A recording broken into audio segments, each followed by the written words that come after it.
Nossa entrevistada de hoje é a pré-candidata à Prefeitura de Itaporanga, Jailma Souza, advogada, que é a pré-candidata do campo da oposição. Jailma, muito obrigado por ter aceito o convite nessa rodada de entrevistas com os pré-candidatos. Hoje, a cidade de Itaporanga na pauta central no programa Olho Vivo. Seja bem-vinda, boa tarde. Boa tarde, José Neto. Boa tarde a todos os telespectadores do programa Olho Vivo. Eu me sinto muito lisonjeada em recebê-los aqui na nossa cidade de Itaporanga.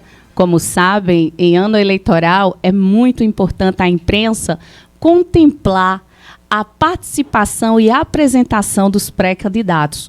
Por isso eu quero lhe agradecer por me permitir esta oportunidade. Nós que agradecemos. E as pessoas que nos acompanham todos os dias no programa Olho Vivo já sabem do nosso comprometimento com a nossa região e, acima de tudo, com a democracia, para que o cidadão possa conhecer um pouco mais sobre os pré-candidatos, o que é que cada um pensa para as suas cidades. E hoje a gente vai falar sobre Itaporanga. Jailma Souza, até então, atuando no meio jurídico, por que aceitar esse desafio de ser pré-candidata a prefeita? José, como você bem colocou, atuante no meio jurídico. Sou advogada desde 2009, mas antes de exercer efetivamente a advocacia, eu trabalhei como assessora no Tribunal de Justiça, sou ex-funcionária do Banco do Brasil, funcionária efetiva, concursada, né? E eu deixei o emprego do Banco do Brasil para seguir já ali a vida pública. Quando eu tinha 27 anos de idade, eu deixei esse emprego para seguir a vida pública e também a advocacia.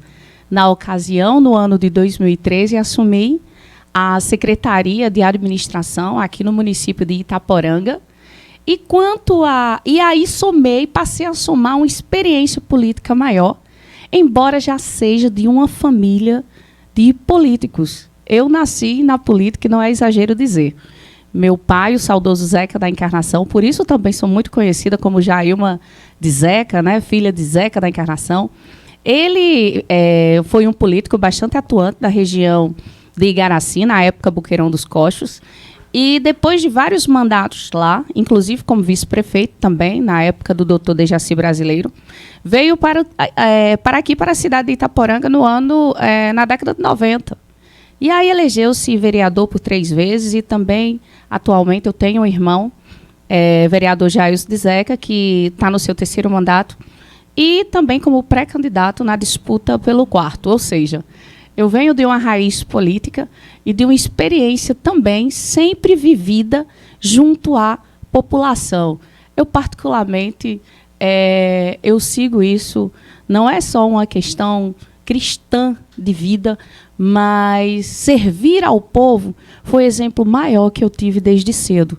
Então é por isso que eu estou muito feliz com esta oportunidade de poder disputar mais para frente, né, me apresentando como pré-candidata, essa possibilidade de representar todo o povo de Itaporanga. Jailma, até então, o campo da oposição em Itaporanga tinha o nome do médico Dr. Azif, que hoje não figura mais na oposição, e sim na base governista. Como foi todo esse processo do campo da oposição para a definição do pré-candidato? Digo isso porque o Dr. Azif, que inclusive em uma pesquisa até então divulgada, era colocado no campo da oposição. Hoje ele está sendo o indicado do atual prefeito, Divaldo Dantas. Como foi todo esse processo da oposição para a definição da pré-candidatura? A oposição, ela vem consolidada desde a primeira gestão do atual prefeito, que eu, particularmente, meu irmão, o vereador Jailson, nós somos efetivamente grupo de oposição, assim como outros vereadores também. E diante do desenrolar político que aconteceu aqui em Itaporanga, nós tínhamos, de fato, o então médico Dr. Azif como o pré-candidato da oposição. O grupo hoje aqui em Itaporanga, ele é feito a partir do apoio do deputado Tarciano, né, deputado estadual Tarciano Diniz, e do deputado e ex-prefeito doutor Dejaci Brasileiro. Então, havia a consolidação para este nome. Mas, infelizmente, em janeiro, não por uma decisão do grupo, mas uma decisão do próprio pré-candidato, este passou a aliar-se e ser a indicação do atual gestor. Então, diante disso, como a oposição tem efetivamente a ideia legítima de apresentar um projeto de mudança, no que diz respeito à gestão municipal, a gente se reuniu e, por uma indicação do grupo, chegaram ao meu nome. Porque, José, quando a gente fala em mudança, isso não se confunde com sucessão. Hoje, qualquer indicação do atual gestor é uma sucessão. Então, não dá para o candidato do atual prefeito falar em mudança, porque ele é uma sucessão da gestão. Enquanto nós, oposição, nós, de fato, sim, temos um legítimo processo de mudança, uma proposta de processo de mudança. E, quando se fala em oposição, naturalmente, é isso que se tem. Eu não posso ser a indicação do gestor e dizer que sou oposição. São ideias que não se confundem. Então, a decisão não foi do grupo, não houve, por assim dizer, uma expulsão, uma substituição. Eu não sou substituição de ninguém. Eu sou uma indicação após uma desistência do interesse pela oposição. Jailma, quais são as forças da oposição que chegaram à conclusão de que o seu nome deveria figurar como a pré-candidata deste grupo? Olha, eu fiquei surpresa também. E eu falo surpresa mesmo com o ineditismo da escolha do meu nome.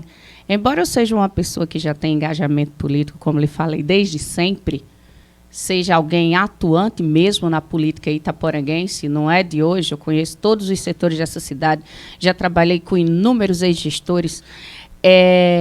Eu fiquei surpresa porque, enquanto mulher, a gente sabe que para uma mulher ocupar um espaço de poder, ela tem que ter passado, ela tem que ter uma capacidade distinta. Então, eu fiquei feliz pela indicação, porque, pela primeira vez, eu vejo uma campanha ser centralizada numa perspectiva direta do conhecimento, aliado a uma estrutura política daqueles que estão junto comigo. Então, chegaram ao meu nome dentro dessa perspectiva de alguém que já trabalhou com liderança, de alguém que tem experiência política, de alguém que tem uma formação apta e capaz de lutar pelo povo. Nada mais é do que o exercício da advocacia, né? Nós somos, eu costumo dizer, que nós somos eternos pedintes em defesa de alguém. Então, a gente está sempre pedindo. Então, que viram em mim essa pessoa capaz também de correr atrás e pedir e agir em defesa do povo. Então, sendo mulher, para mim, foi de uma felicidade que eu não pude dizer não, José. Saí de casa para um jantar. Tinha nem combinado com o marido, que é alguém extremamente importante na minha vida. Eu disse a ele, eu saí para o jantar, voltei para a candidata. Então, enfim, na vida, às vezes a gente até tem um receio, tem um medo, mas quem tem uma formação... Almejava ser pré-candidata em algum momento? Sim, sim. E eu confesso para você que eu sempre me preparei para isso. Por quê? Meu saudoso pai, que já é falecido, ele queria muito. Ele me perguntava bastante. Minha filha, vamos se candidatar também? Jailson agora, depois vem você. E eu dizia, pai, ainda não. Eu não sabia, mas a minha ausência de pressa, a minha paciência, na verdade, estava me colocando no caminho certo. Hoje eu tenho 39 anos de idade. Hoje eu tenho, eu posso lhe dizer, mais experiência, mais aptidão. Sou mãe de 3 meninos. Então, eu já passei por muita coisa nessa vida que me tornou mais forte e que me faz lutar melhor. A gente sabe que a vida de uma mulher, para a gente conseguir sempre algo, a gente sempre tem que fazer um esforço a mais. Eu digo que os homens têm um privilégio de terem uma carga um pouco menor. Para a gente conseguir algo, a gente tem que fazer... A gente consegue, mas tem que fazer um esforço a mais. Então, eu já almejava, sim, e não aconteceu como eu planejei, mas acredito que no tempo certo está acontecendo. Jailma, nós sabemos que a política ainda não é um campo tão ocupado pela representação feminina. O que é que representa a pré-candidatura de Jailma em Itaporanga, uma das principais cidades do Sertão, podemos dizer, uma das principais cidades da Paraíba, no campo da representação feminina na política? Você falou bem. Hoje nós temos, por exemplo, falando de política aqui local, nós temos uma casa de vereadores, né, uma Câmara Municipal, apenas com uma vereadora. Quero até saudar a vereadora Isabelle. Uma representação feminina apenas.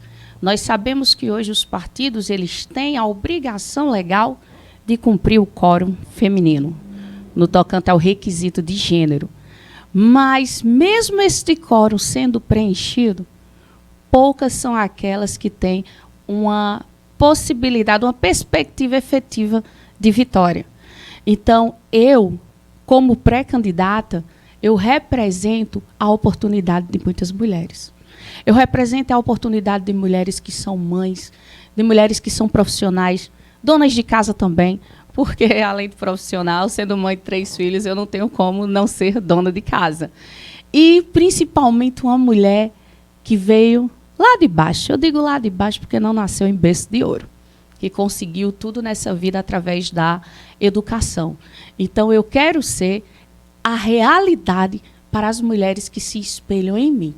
Eu quero demonstrar que mulheres podem liderar e, por isso, vem a importância da gente ter mulher na política. Somos ainda poucos números, mas só o fato de eu estar aqui falando e pensando também na representatividade feminina, eu tenho certeza que isso já alegra, José, muitas outras mulheres. Então, que a participação feminina não seja só um requisito legal, mas seja, sim, uma necessidade. Mulher entende melhor de mulher. Mulher tende a fazer várias coisas ao mesmo tempo, isso é típico da gente, né? Então, eu quero ser... Tem a jornada tripla, né? E, principalmente, a jornada não remunerada. A nossa maior jornada é a não remunerada. Então, que eu seja esse espelho de efetiva participação feminina na política. Jailma, a partir do momento em que você assumiu essa pré-candidatura, em algum momento houve algum episódio, algum acontecimento que tenha lhe marcado? Claro que podem ter acontecido vários até então você assumir essa pré-candidatura, mas desde que assumiu sua pré-candidatura, houve algum acontecimento que lhe marcou profundamente? Sim, e isso aconteceu semana passada. Eu estava numa comunidade e fazendo, né, uma palestra de apresentação. E, dentre os assuntos que eu tratava, mostrava a importância dos nossos direitos, principalmente dos nossos direitos fundamentais enquanto cidadãos. Uma jovem que estava lá assistindo, ela com os olhos cheios d'água, eu vi que ela estava com receio em falar, estava com um certo medo. Mas ela com os olhos cheios d'água, ela olhou para mim e disse assim: eu tenho um filho que tem autismo. Eu vi que ela teve até medo de usar a palavra, mas ela falou: eu tenho um filho que tem autismo. E, infelizmente, eu tenho dificuldade de trabalhar, porque a escola tem dificuldade de mantê-lo lá, e a assistência que a gente tem é muito pouca. José, ela segurou as lágrimas para não chorar. E aquilo me marcou porque, infelizmente, crianças com essa condição ainda são vistas de maneira preconceituosa. A gente ainda não tem um pensamento social capaz de compreender melhor. E o acolhimento no tocante às questões de políticas públicas ainda são precárias e muitas vezes omissas. E a vontade que eu tive era de, depois que terminou a reunião, a palestra, eu conversei com ela em particular, porque eu vi que, embora ela dissesse aquilo na presença de todos, eu vi que ela estava com receio de expor a situação dela e do filho, como eu lhe falei, por questões de preconceito. Então, depois, conversando com ela, e eu fui atrás dela, porque isso me marcou, principalmente pela oportunidade de eu estar lá e poder ouvi-la. Muitas vezes as pessoas, José, elas querem falar, mas elas muitas vezes deixam e desistem porque têm medo até de não ser ouvidas. Então, isso me marcou e fez com que eu, depois de falar com ela, chamasse os colegas que estavam lá comigo e eu disse o seguinte: nessa pré-candidatura, para mim não importa se é lado A, se é lado B, eu quero ouvir as pessoas.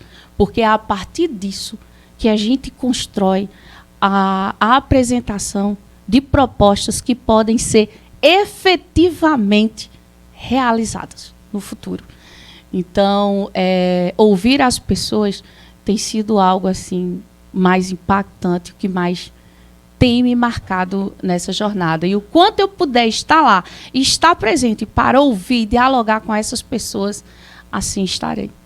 Jailma, na condição de pré-candidata, imagino que a senhora tem a oportunidade de ouvir muitas pessoas diariamente e em todos os espaços. E eu gostaria de saber qual a sua avaliação da situação de Itaporanga hoje. Claro que fazendo um parâmetro também com a atual gestão municipal, mas qual é o olhar de Jailma hoje de Itaporanga? O que é que Itaporanga tem? O que é que precisa melhorar? O que é que precisa se readequar? Qual é o pensamento de Jailma para Itaporanga, nesse momento? Agora eu vou te responder de uma maneira mais técnica. Eu sou uma pessoa que conhece, como advogada, eu conheço bem a realidade de outros municípios, porque tenho atuação em outros locais também. Sejam municípios de Paraíba, sejam municípios de outros estados. Eu conheço a realidade de outras cidades.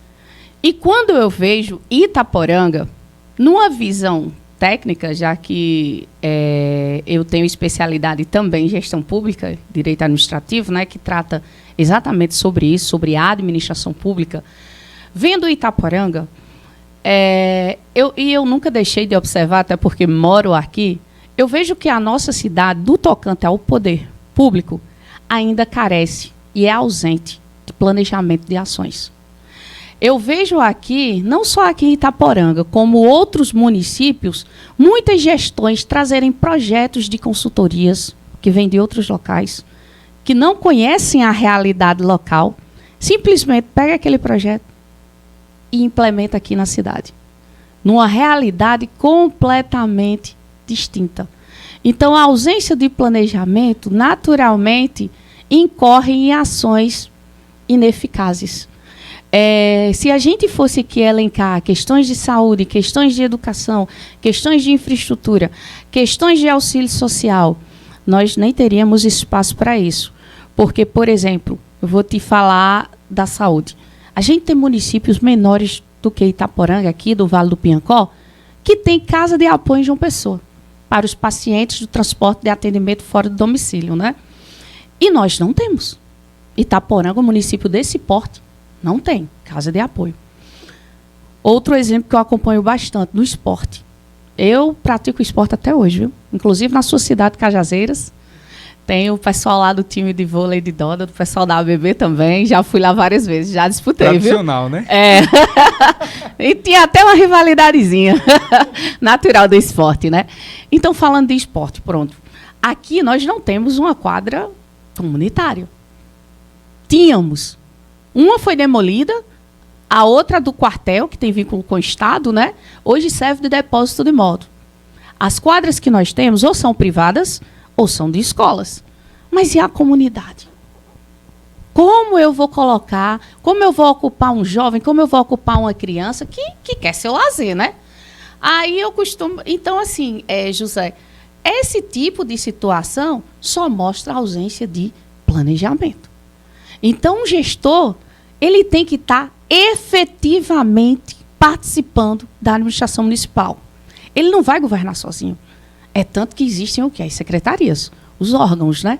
Os secretários estão lá, os chefes de seção, os diretores, para implementar as melhores ações possíveis. Mas eu acho que, infelizmente, em Itaporanga, a gente não vê essa participação efetiva da gestão na realização das ações.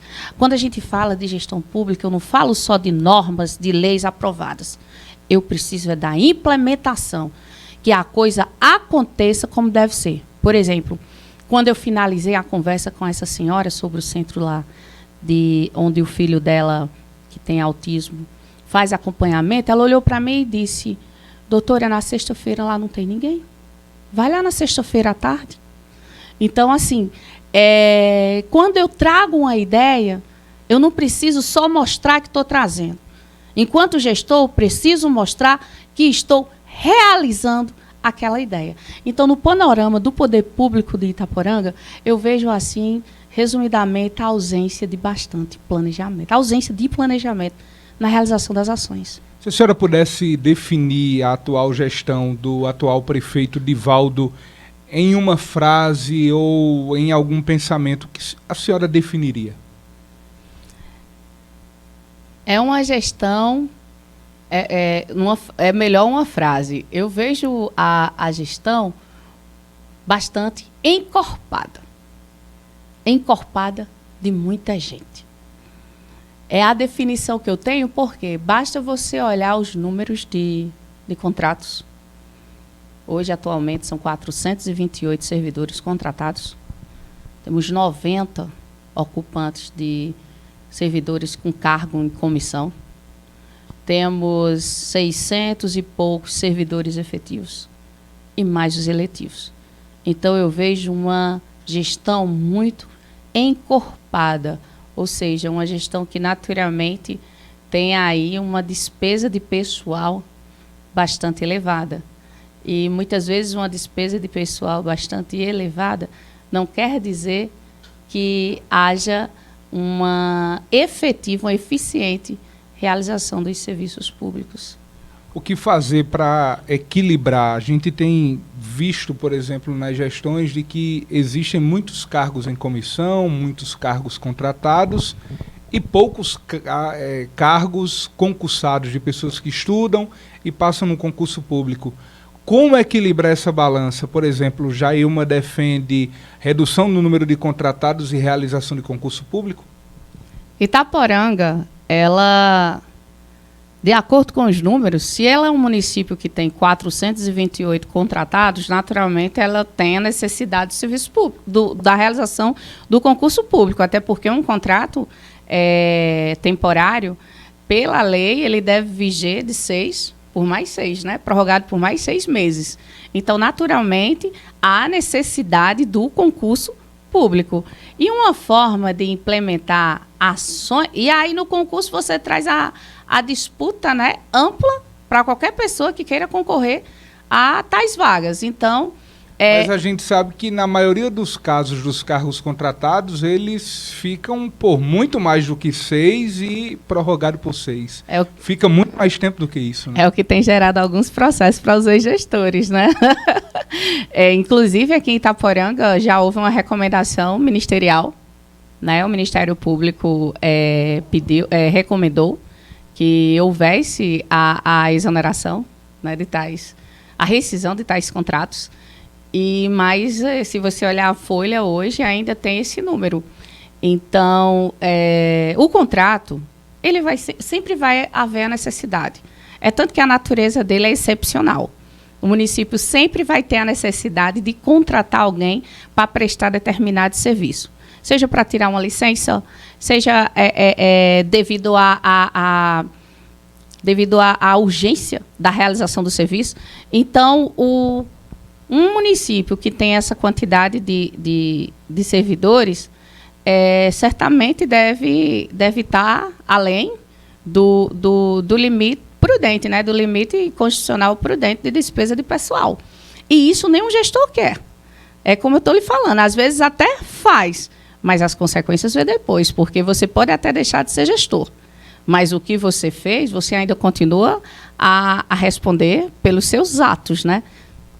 O serviço público de Itaporanga agrada ou desagrada mais no atendimento ao cidadão, na opinião de Jailma? Hoje, olhando no âmbito da educação, da saúde, da infraestrutura, dos serviços essenciais.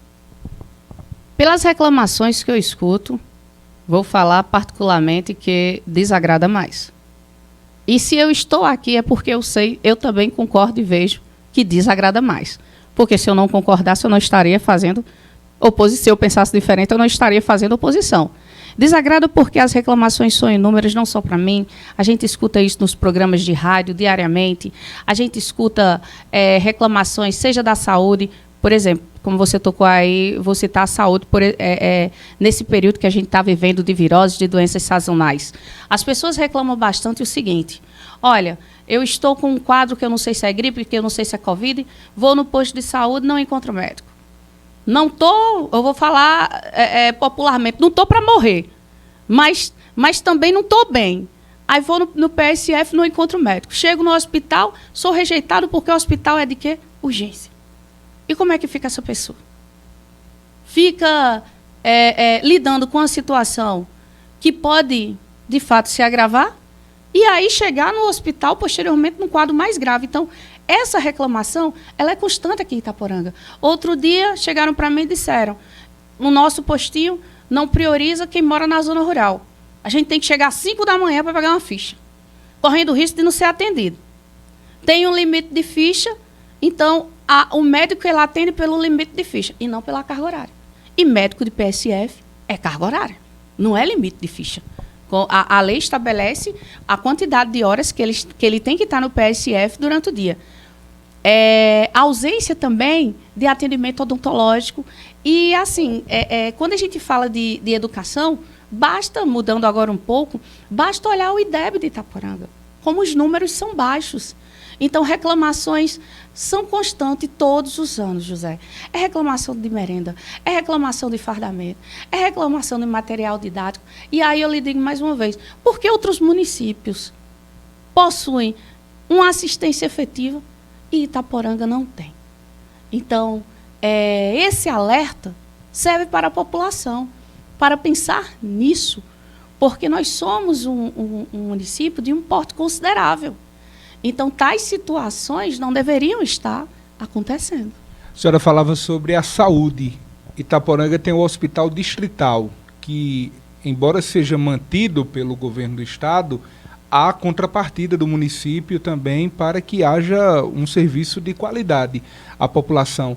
Qual é a situação hoje do Hospital Distrital de Itaporanga? Nós vimos, por exemplo, episódios lamentáveis, denúncias de pacientes, reclamação de atendimento, demora no atendimento. Eu gostaria de saber de Jailma, que está aqui, né? Nós ouvimos o que a população relata no programa Olho Vivo, mas eu gostaria de saber qual é a realidade do Hospital Distrital, na opinião de Jailma, e o que é que a senhora tem ouvido acerca deste hospital, e o que é que Jailma vai buscar fazer, caso seja eleita, para melhorar o serviço. José, eu sempre venho para as minhas entrevistas sem nada nas mãos. No começo, eu quero até saudar Paulo Porcino, que sempre está me acompanhando. Você se preparou? Como é que está? Fez alguma anotação? Eu sempre venho sem nada nas mãos, porque eu conheço a realidade. Quando a gente conhece a realidade do serviço público, quando a gente é usuário, eu não preciso estar memorizando nada, não, porque eu já estive lá também. Falando do Hospital Distrital de Itaporanga, e embora, como você bem colocou, seja um órgão vinculado ao governo estadual, ele está na nossa cidade. E nós também somos usuários dele. Eu posso lhe dizer que, recentemente, eu passei por um episódio muito lamentável e triste, de uma sobrinha que teve um filho prematuro, e esta criança não resistiu, aguardando uma transferência para Patos, que tem maternidade, com UTI infantil, né, neonatal, e essa transferência nunca veio. Ficamos lá, José, de 1 da tarde até as 7h30 da noite, e às 9 horas nós saímos com o caixão. Então, essa realidade, e para você ver como a criança ainda sobreviveu sem o aparelhamento correto, de 1 da tarde até as 7 horas da noite. Daqui para Patos é menos de 1h30. Então, eu não quero me alongar mais nessa situação, mas isso para mim, que foi recente, foi esse ano também. E é doloroso, né? Muito. Olha, eu me coloquei, eu graças a Deus, nunca tive aborto, não tive filhos prematuros, mas eu senti a tristeza profunda do que é sair de um hospital de braços vazios, de uma gestante e deixar um hospital de braços vazios. E como operadora do serviço público, como eu lhe falei, eu não sou de uma família abastada financeiramente. Então, eu faço uso do serviço público. Meus familiares fazem uso. A gente, vez ou outra, tem o privilégio de poder fazer algo de maneira, uma consulta particular. Mas a gente é também utilitário deste serviço. Então, eu quero dizer que eu conseguindo alcançar algo, eu quero poder me aliar junto a estes órgãos. Me aliar no sentido de fortalecer, de melhorar. Nada acontece da noite para o dia, mas quando a gente quer fazer, a gente passa a ter uma experiência, um resultado melhor. Eu já fui gerente da Casa da Cidadania de Itaporanga, que também é outro órgão estadual. E, na época, a gente ainda estava numa situação extremamente carente. Se eu precisasse de algum material, eu teria que me deslocar daqui para João Pessoa para ir buscar. E eu ia no meu carro, com o meu combustível, tudo pago por mim. Um local até bem distante lá, se não me engano, no Cristo. Mas é porque eu sou daquelas que não espero, eu vou lá e faço. E muitas vezes, chegando lá, o material era tão irrisório que quando eu chegava aqui, eu tinha que complementar, comprar também do meu bolso, para tentar prestar um serviço de qualidade às pessoas, aos usuários do serviço. Então, eu quero lhe dizer o seguinte: saúde é de extrema importância, isso é fato. E um gestor municipal, ele pode sim e tem que se aliar ao governo estadual, não como aliado político necessariamente, mas como usuário do serviço público, porque sabe dos direitos que são possíveis e, a partir disso, mostrar um serviço mais efetivo. E, principalmente, José, distante de tamanho o apadrinhamento de servidores. Pensar na qualidade e não nesse tipo de comportamento de apadrinhamento. Então, embora Jailma não seja aliada direta do governador, isso não vai ser empecilho para buscar parcerias, caso eleita? De forma alguma. Não, de forma alguma. Eu vou lhe dizer por quê. Uma das minhas marcas, mesmo sendo oposição sempre, é, graças a Deus, me dar muito bem com os gestores da situação. Inclusive, quero saudar o atual gestor, né, Edivaldo Dantas, porque a condição partidária é diferente da condição política. É porque no contexto comum as pessoas confundem muito isso. Mas quando eu falo de partidarismo, nós somos o quê? Adversários. Mas quando eu falo de política, o interesse é comum, que é melhorar, que é servir, que é implementar ações efetivas para o povo. Então, graças a Deus, eu sempre fui muito bem recebida. José, se você olhar a minha rede social, em relação a anos anteriores, eu tenho fotos com pessoas que estão hoje todos adversários políticos, tá? E eu sempre fui oposição. Mas, havendo uma necessidade de implementar um serviço ou de buscar algo melhor para alguém, eu vou lá, eu vou estar junto e como... para melhores entendedores, eu vou aperrear mesmo, porque o silêncio não realiza nada. Quando a gente fala da coisa pública, você tem que se deslocar, você tem que correr atrás. Eu tive uma oportunidade de estar conversando com um deputado, isso tem uns 3 anos, e eu lembro que eu fui lá e disse: por que Itaporanga não tem melhorias nas quadras estaduais, nas quadras poliesportivas? Aí ele disse: olha, falta de requerimento, falta de solicitação. Então você tem que ir, José, você tem que ir até lá, você tem que cobrar. Onde tiver espaço, o gestor tem que correr atrás. Por isso que, como eu agora eu reitero o que eu disse no começo da nossa conversa. Eu sempre fui acostumada a lutar. Sempre lutei por tudo que alcancei. Então, isso para mim não é nenhuma dificuldade, correr atrás. Jailma, nessa nossa entrevista nós teremos a oportunidade também de ouvir um representante da comunidade da cidade de Itaporanga que, nesta entrevista, formulará a sua pergunta. O advogado Paulo César Conserva, que é inclusive representante do Sindicato dos Funcionários Públicos do município de Itaporanga, fará o seu questionamento acerca de um interesse da coletividade, mas principalmente do servidor público municipal. Paulo César Conserva, seja bem-vindo ao programa Olho Vivo. Sabendo que dois queridos amigos meus colocaram à disposição do povo de Itaporanga os seus honrados nomes na disputa pela Prefeitura Municipal para o próximo pleito de outubro, eu, na condição de assessor jurídico do Sindicato dos Servidores da Educação, gostaria de formular-lhes uma pergunta. Na hipótese de sua eleição, qual é a sua proposta a despeito dos servidores públicos municipais de Itaporanga, especificamente a respeito do arcabouço jurídico que rege os direitos dos servidores públicos do município de Itaporanga? Queremos agradecer ao advogado Paulo César Conserva, assessor jurídico do Sindicato dos Servidores da Educação do município de Itaporanga. Jailma com a resposta. Doutor Paulo, quero saudá-lo, né, meu colega aqui, colega advogado atuante também aqui na cidade de Itaporanga. Registro aqui o meu abraço para você. E eu quero lhe dizer o seguinte, quando falamos de servidor público, eu tive participação efetiva na elaboração do último plano de cargos e carreira e remuneração daqui do município, que foi no ano de 2015, já que na época eu era secretária de administração.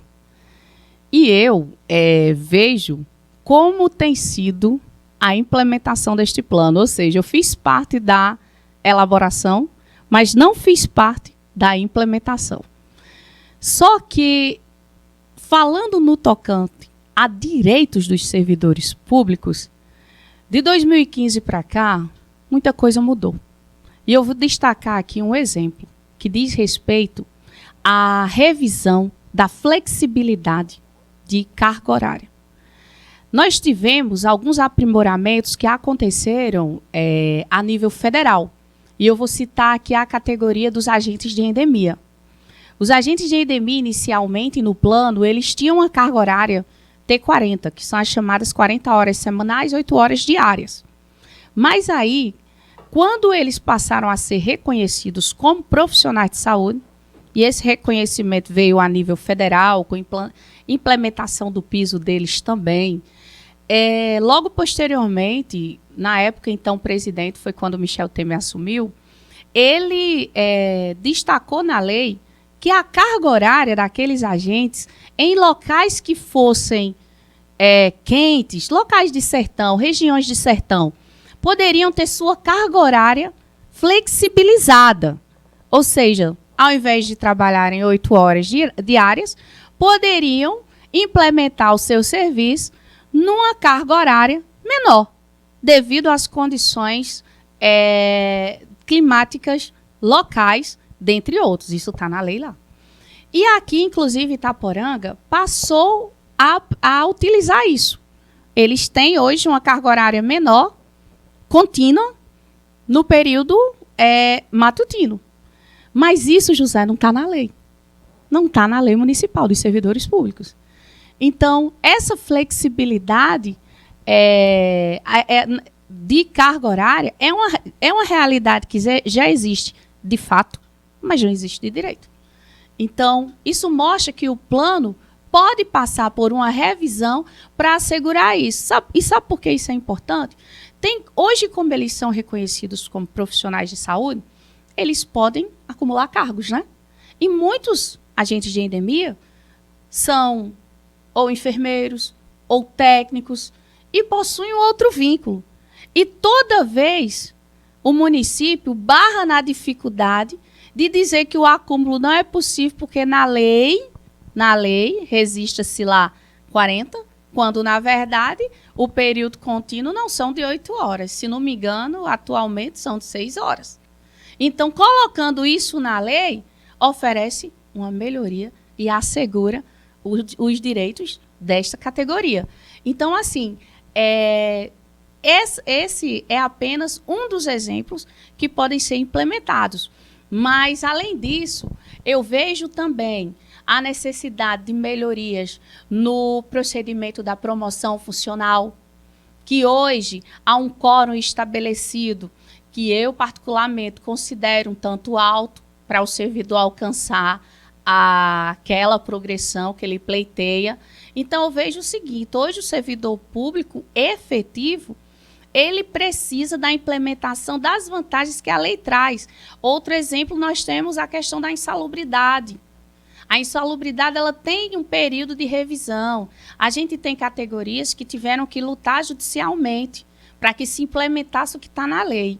Então, no tocante ao servidor público efetivo, eu quero dizer que estarei sempre à disposição das melhorias efetivas para que haja o oferecimento de um serviço público eficiente feito por cada um deles. Na época que eu era secretária, eu costumava dizer que servidor feliz é servidor mais ativo. Então, eu certamente irei defender isso no tocante ao serviço público efetivo do município. Jailma, nós já estamos no período pré-eleitoral, já se aproxima o período das convenções que acontecerão em julho. E na base oposicionista, o nome de vice já está definido, vai ser o Júnior Brasileiro mesmo, nome que já no Poeirão já se comentava, né, já se fotografava ao lado de Jailma. Está confirmada realmente essa pré-candidatura, tanto de Jailma a prefeita como de Júnior Brasileiro a vice? Olha, a dinâmica da política local, né, partidarismo local, esse ano eu creio que todos estão percebendo o quanto ela vem diferente. E quanto ao nome do vice, Júnior, sim, uma das nossas opções, mas em reunião recente, o grupo decidiu que nós vamos estar fazendo o anúncio na convenção. O período das convenções se inicia agora, né, de 20 de julho. Então, devido à questão de articulação necessária, porque na política, quanto mais aliados, melhor, né? Então, a nossa postura é essa. A gente ainda segue, José, nas articulações para definição, mas ele também é uma das nossas opções. Mas ainda não temos a definição final. Só na convenção? Só na convenção. E por falar em período eleitoral, que logo após a convenção será oficializado, a TV Diário do Vale, nossa afiliada aqui na região do Vale do Piancó, estaremos realizando o debate entre os futuros candidatos, né, caso se confirmem realmente na convenção. Jailma está pronta para o debate com o médico Dr. Azif? Sim, e vai ser um privilégio. Espero que vocês cumpram aí, viu? Zelem esse compromisso e realizem o debate. Né? O compromisso já está selado aqui. Eu, Peterson Santos, Cláudio Nepó, estaremos realizando aqui em Itaporanga debate com os pré-candidatos, que serão confirmados os candidatos. Eu acredito na importância do debate. Está pronta para o debate? Como dizem hoje a turma jovem, pronta e preparada, né? E querendo. Tenho querendo. Quero muito. Jailma, eu quero lhe agradecer pela disponibilidade de estar aqui em Itaporanga hoje e ser a nossa entrevistada no programa Olho Vivo. Cumprimos dessa forma esse grande papel com a democracia para oportunizar que o ouvinte, que o telespectador de Itaporanga possa conhecer as propostas de cada pré-candidato. Esse é o grande objetivo das rodadas de entrevistas com os pré-candidatos. Eu quero lhe agradecer pela disponibilidade de ser entrevistada aqui. Eu que reitero, na verdade, a minha gratidão pelo espaço aqui cedido. Eu sei que eu, enquanto pré-candidata, tenho limitações legais, né? A gente ainda não tem o espaço aberto para tratar de assuntos e propostas como gostaríamos. Ainda semana passada, o ministro do TSE disse que uma pré-candidatura, uma pré-campanha, também é campanha. Eu não concordo porque nós temos limitações, então se nós temos limitações, não é campanha. Mas querem que a gente preste contas como se assim o fosse. E eu quero lhe dizer o seguinte, quando você me perguntou uma das motivações para eu estar aqui hoje como pré-candidata, já que você acabou de falar da democracia, da importância do exercício democrático no processo eleitoral, eu quero lhe dizer o seguinte, inicialmente, depois do rompimento do doutor Azif com a oposição, passou-se a dizer que Itaporanga teria candidatura única. Isso me espantou. Eu confesso que sou uma defensora ativa do processo democrático e, através dele, a gente tem que zelar pelo interesse do povo. E quando eu falo interesse do povo, era das pessoas terem opções. É importante ter opções, porque você tem perspectivas diferentes e, a partir dessas perspectivas, cabe ao povo analisar o que melhor lhe interessa. Para mim, uma candidatura única, na verdade, é uma imposição, é reflexo de autoritarismo. E eu não concordo com isso. Por isso, coloquei meu nome à disposição como pré-candidata e assim seguirei até onde o grupo assim desejar. Estou pelo partido MDB, né? Estou pelo MDB, que é um partido que, na verdade, é o partido onde meu pai começou a vida política dele. Coincidentemente, meu irmão também, e eu, assim também aconteceu, né? Então, eu sigo nessa proposta de oposição. Esse é o meu papel aqui enquanto pré-candidata a prefeita de Itaporanga. E com muita fé, com muita luta, eu seguirei em frente e, com a graça de Deus, espero chegar lá. Por isso, muito obrigada pelo espaço. E vamos ficar aqui em Itaporanga, mais uma vez, aguardando vocês futuramente para os debates. E quero agradecer a todos que nos assistiram. Fiquem com Deus e muito obrigada.